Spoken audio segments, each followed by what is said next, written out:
బిడ్డలారా, ఎప్పుడో సమస్య వచ్చినప్పుడు వీధికి ఎక్కకండి. మనం బజారు మనుషులం కాదు, భక్తి కలిగిన మనుషులం. మనం ఆరాధించేది జీవము లేని వాటిని కాదు, జీవము కలిగిన దేవుణ్ణి ఆరాధిస్తున్నాం. భార్యాభర్తల మధ్యలో ఏ సమస్య వచ్చినా పోలీస్ స్టేషన్ ఎక్కొద్దు. మీ అమ్మోళ్ళని పిలిచి వాళ్ళ అమ్మోళ్ళని పిలిచి పంచాయతీలు పెట్టొద్దు. అమ్మా నాన్నల దగ్గర దొరకని న్యాయం, పోలీస్ స్టేషన్ దగ్గర దొరకని న్యాయం, నీతి కలిగిన న్యాయాధిపతి నీ దేవుని దగ్గర నీకు న్యాయం దొరుకుతుంది. గట్టిగా చెప్తాం ఆమెన్, పెద్దగా చెప్తాం ఆమెన్. ఎవరైనా ఏదైనా నిన్నంటే యేసయ్యను గురించి బైబిల్లో రాయబడిన మాట ఏంటో తెలుసా?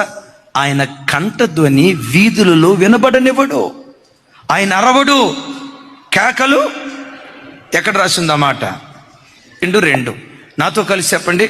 అతడు కేకలు వేయడు, అరవడు, తన కంఠ స్వరము వీధులలో వినబడనివ్వడు.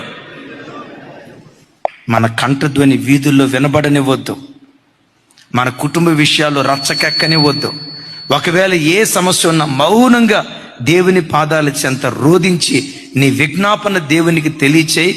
గుండెల్లో ఈ మాట రాసుకొని, నీవు మౌనంగా ఉంటే దేవుడు మౌనంగా ఉండడు, దేవుడు పని చేయటం ప్రారంభిస్తాడు.